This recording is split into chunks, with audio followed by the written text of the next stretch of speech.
이번 학기에 휴강이 많아서 우리 영상 강의로 만날 수밖에 없는 거 너무 아쉽게 생각을 합니다. 그렇더라도 이렇게라도 강의를 할 수 있어서 또 다행이라고 생각을 합니다. 요한계시록 강의 6장, 7장 강의를 지금부터 하도록 하겠습니다. 요한계시록이 이제 사실은 거의 2장씩 이렇게 강의하는데 그것은 읽히던 책이기 때문에 그렇습니다. 한번 모여서 너무 길지도 않고 너무 짧지도 않게 읽었던 성경 말씀이 요한계시록인 것이죠. 그런 측면에서 6장, 7장도 상당히 중요하고요. 이번에 6장, 7장에서는 네 기마자, 말탄자에 대한 언급이 나오고 또 14만 4천이 드디어 등장되는 장이 6장, 7장, 그리고 7장에 등장됩니다. 그래서 이 부분을 우리가 오늘 한번 숙지하도록 하겠습니다. 6장은 6봉인이 해제되는 인을 떼는 거죠. 그리고 7장은 14만 4천과 큰 무리에 대한 이야기가 오늘 우리가 나눌 이야기가 되겠습니다. 6장은 6장 1절부터 8절에 봉인 해제와 내 생물들이 나오고 6장 9절부터 11절에 다섯째 봉인 해제와 흰 두루마리 6장 12절로 17절에 여섯째 봉인 해제와 어린 양의 진노 이렇게 구조가 되어 있고요. 7장은 7장 1절부터 8절이 14만 4천 7장 9절부터 17절이 셀 수 없이 큰 무리라고 말하는 14만 4천과 같은 그룹이냐 다른 그룹이냐라고 하는 논의가 있는 그런 장을 공부하도록 하겠습니다. 우리가 이미 공부한 요한계시록 1장, 2장, 3장은 세대주의자들의 해석처럼 서로 다른 시대를 담고 있는 본문은 아닙니다. 요한계시록 1장 11절에서 시작되어 17절에서 재개되는 인자 같으니 곧 예수 그리스도의 말씀이 2장, 3장을 줄곧 지배합니다. 본문이 연결되어 있는데 자신의 신학적인 전제 때문에 시대를 나누어 해석하는 것은 본문을 올바로 다루는 방법이 아닙니다. 자기의 시대 분류라고 하는 신학적인 입장이 본문을 훼손하는 경우이다 라고 이 경우를 말씀드릴 수 있겠습니다. 요한계시록 1장부터 3장은 하나로 연결하여 연속적으로 해석해야 하고 4장부터 22장은 1장부터 3장과는 다른 방법으로 해석해야 합니다. 이 말이 무슨 말이냐면 1장부터 3장까지는 사실 예언의 말씀이 주된 내용이 됩니다. 4장부터 22장은 묵시의 말씀이 주된 내용이 되는 거죠. 예언의 말씀은 말 그대로 하나님의 말씀으로 요한계시록을 해석해야 된다라는 거고 아직까지 말이 가능한 상황이라고 말할 수 있어요. 아무리 시대가 어려워도 예언자들의 말은 허용되었었거든요. 근데 예언자들의 말도 허용되지 않는 시대적 상황이 있는 거죠. 그 상황은 주로 제국의 박해 상황이거나 또 그리스도 입장에서는 핍박을 받는 상황이라고 말할 수 있겠습니다. 박해가 심해지면 말로 할 수 없기에 상징으로 메시지를 전달하는 것이 묵시문학의 기본적인 전제라고 말할 수 있겠습니다. 이런 측면에서 4장부터 22장은 물론 같은 시대 도미티안 황제 시대를 살아가지만 더욱더 박해가 극심해진 상황을 염두하고 읽어야 할 그런 성경 말씀이라고 생각해 볼 수 있습니다. 요한계시록에는 휴거나 7년 대환란이 나오지 않을 뿐더러 4장부터 22장의 사건들이 모두 시간 순서대로 배열되지도 않았습니다. 그러므로 세대주의적으로 마치 4장은 22장보다 초기 시대를 말하고 22장은 4장보다 후기 시대를 말하는 것처럼 해석하는 것은 요한계시록을 제대로 읽는 방법이 아니다라고 분명히 말씀드릴 수 있겠습니다. 하늘로 들려 올라간다, 그걸 휴거라고 해석을 했어요. 그런 표현들은 꽤 많이 묵시문학에 나오거든요.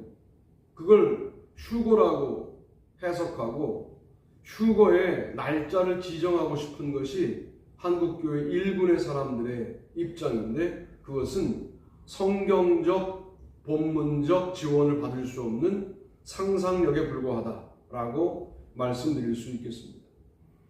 요한계시록에는 가까운 미래에 대한 종말 심판을 예고하다가 8장 9장이죠. 시간의 흐름을 벗어나 과거 예수 그리스도의 구속사건을 말하기도 하고 12장 구원이 최종적으로 완성될 미래로 건너뛰어 이야기 중간에 그 장면을 미리 보여주기도 합니다. 이런 본문들을 우리는 막간 본문 혹은 삽입 본문이라고 이해를 했죠. 학자들은 무슨 막간 본문이 이렇게 많으냐, 도리어 일곱으로 반복되는 일곱인, 일곱 나팔, 일곱 대접이라고 언급되는 그 주된 본문의 흐름보다 막간 본문이 더 양이 많지 않느냐, 이걸 어떻게 막간이라고 할 수 있느냐라고 하는 논의들을 펼치곤 했습니다만, 어쨌든 이 부분들을 학자들은 777이라고 하는 주제의 흐름을 막는 막간 본문이라고 이야기를 하고 있습니다. 자, 6장 1절부터 8절 봉인 해제와 내 생물에 관련된 이야기를 좀 해보도록 하겠습니다. 내가 보매 어린 양이 7인 중에 하나를 떼시는데 그때 내가 들으니 내 생물 중에 하나가 우레소리같이 말하되 오라 하기로, 이렇게 말해요. 본격적인 세상을 향한 심판 재앙은 6장부터 구체적으로 실행되고 있습니다. 계시록 6장은 스가랴 1장 1절부터 17절의 말들의 환상과 스가랴 6장 1절부터 8절의 홍막, 흑막, 백막, 어룽진 말이 이끄는 병고 환상과 하박국 3장의 하박국의 기도에 간 본문성을 지닙니다. 아마도 이 구약의 내용을 요한계시록이 가져와서 나름대로 변형하여 자신의 환상을 지금 소개하고 있는 것이죠. 그런데 스가랴 6장의 병고 환상보다 스가랴 1장의 말의 환상이 계시록 6장에 더 가깝다라고 우리는 판정할 수 있습니다. 스가랴 6장의 말들은 야훼께서 회복의 약속을 성취하기 위해 하시는 준비 단계이고, 이 말들은 야훼께서 통치하시고 야훼의 날이 다가옴을 전하는 메신저와 같습니다. 여기서 속력과 용맹을 겸비한 말은 노동력이라기보다는 힘, 능력에 대한 상징이라고 할 수 있습니다. 하박국 3장에서 야훼께서 갈대아를 사용하셔서 이스라엘을 심판하시는 모습이 등장합니다. 어린 양은 두루마리의 7봉인을 떼는데 6장에서는 6봉인을 해제합니다. 내가 보매, 내가 보니, 내가 보매, 이렇게 이제 새로운 계시의 내용을 전개할 때 주로 요한계시록이 쓰고 있는 표현인데요. 이것은 정확하게 직역하면 내가 보았다, 이런 거예요. 어린 양이 7인 중에 하나를 떼시는데 그때 내가 들으니 내 생물 중에 하나가 우레소리같이 말하되, 봉인을 떼는 작업은 사실상 시각적으로 출발하지만 청각적으로 완성이 됩니다. 그러니까 시각적 말씀과 청각적 말씀을 균형 잡아 소개하려고 하는 것이 요한의 의도였다는 거예요. 아무래도 요한계시록이 유대인과 이방인으로 구성되어 있었다고 한다면 유대 문화, 청각적 문화, 이방 문화, 시각적 문화를 전부 고려한 아주 명민한 소개라고 말할 수 있겠습니다. 보았다는 것을 강조하면 헬라 문화에 속한 사람들에게 장엄하게 여겨지고 들으니라고 하면 히브리 문화에 속한 자들에게 위험 있는 것으로 여겨집니다. 이 둘은 요한은 매우 이 둘을 정치하게 배치하여 자신이 받은 계시를 소개하고 있습니다. 우레소리는 어린 양이 봉인 하나를 해제하자 네 생물 중 하나가 우레소리같이 말합니다. 이것은 신적인 존재의 엄존, 음성을 의미합니다. 요한은 하나님의 존재를 음성적 계시로 소개하고 있습니다. 요한은 이 생물이 자기에게 오라고 말하는 음성을 듣습니다. 자, 오라고 했지만 정말 올라갔느냐에 대해서는 우리가 4장 1절에서 이미 나누었던 적이 있는데요. 4장 1절에서 이리로 올라오라, 나팔 소리 같은 음성으로 이리로 올라오라 라고 그리스도께서 요한에게 말한 적이 있죠.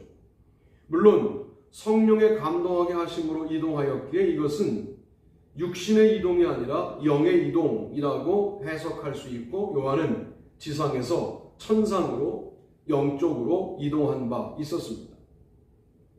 요한계시록 4장에서는 수직적 이동이었다면 4장에서 이동은 6장에서 이동은 수평적 이동, 즉 주목 대상의 이동으로 파악됩니다.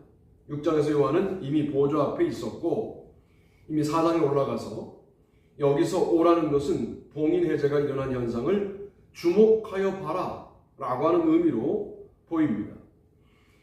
6장 2절에 가면 이에 내가 보니 흰 말이 있는데 그 탄자가 활을 가졌고 멸관을 받고 나아가서 이기고 또 이기려고 하더라.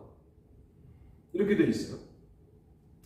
자, 이 흰말, 흰말이 누구냐? 이 정체에 대해서 아주 많은 논란들이 있어 왔습니다.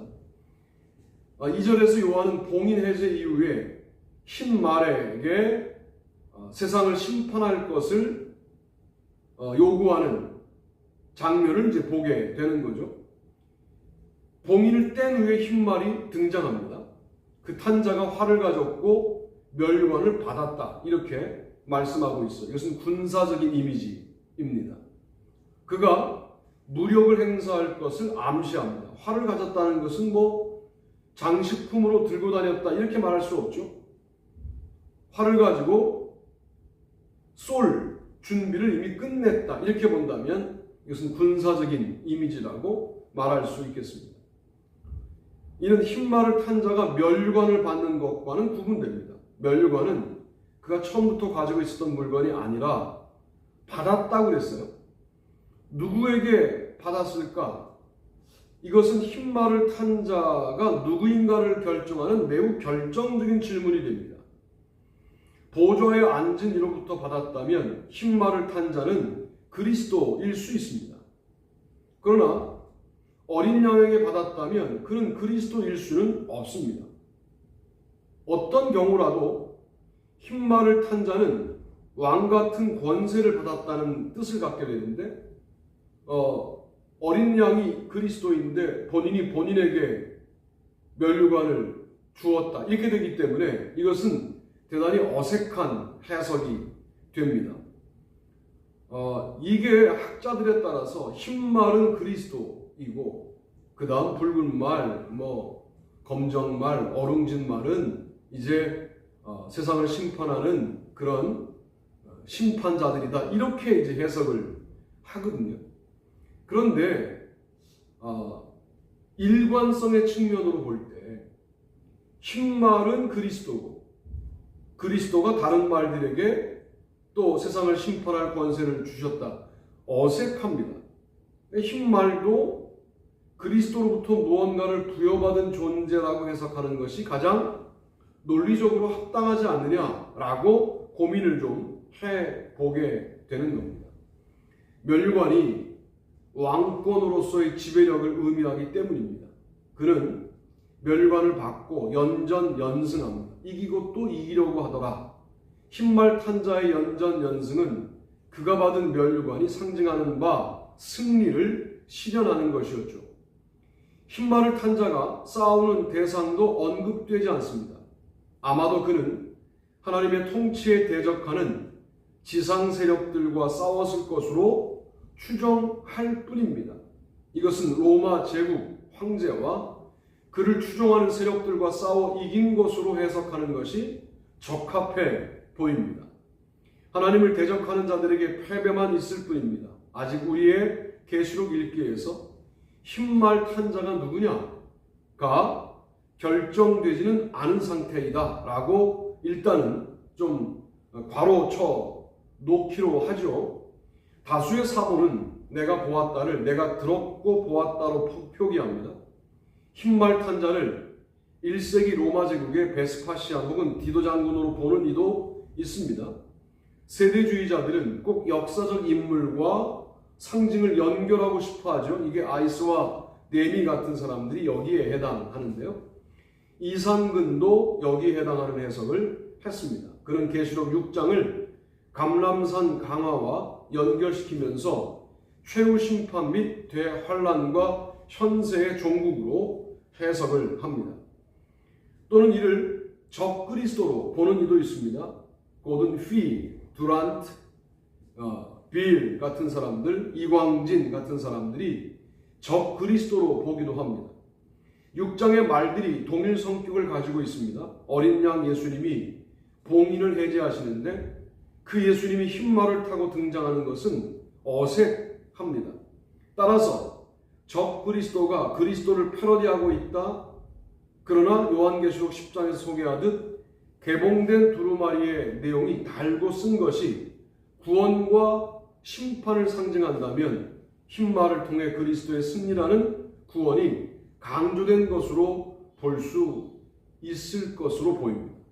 그러나 요한계시록에 등장하는 모든 동물을 탄 자가 누구인지, 동물이 또 어떤 존재인지를 명확하게 알 수는 없습니다. 그럼 성경에서 명확하게 알 수 없는 것을 명확하게 알 수 없다고 말하는 것이 정직한 거예요. 그런데 그것을 어쨌든 해석하려고 무리를 해요. 그래서 문제를 일으키죠. 다만 분명한 것 한 가지는 있어요. 이 가르침에, 이 말씀의 핵심은 있어요. 그게 뭐냐? 하나님의 심판을 대행하는 말탄 자들의 역할을 중심으로 본문을 이해하는 것이 가장 성경적 해석에 가까운 것이 아니냐라고 학생들에게 말씀드리고 싶습니다. 둘째인을 떼실 때에 내가 들으니 둘째 생물이 말하되 오라 하니 이에 다른 붉은 말이 나오더라. 그 탄 자가 허락을 받아 땅에서 화평을 제하여 버리고 서로 죽이게 하고 또 큰 칼을 받았더라. 이렇게 돼요. 3절, 4절은 둘째 봉인을 해제하는 장면입니다. 네 생물 중 둘째 생물이 요한에게 오라고 말합니다. 요한은 붉은 말이 등장하는 것을 봅니다. 그 말의 탄 자는 땅에서 화평을 제하여 버리고 서로 죽이게 하고 또 큰 칼을 받았다. 이 칼도 보좌 혹 어린 양에게 받았다라고 되어 있습니다. 마지막 때 인간 세상에는 화평이 사라질 것이다 하는 사실을 우리에게 이 붉은 말 사건이 알려주는 거죠. 사람들은 서로 죽고 죽이는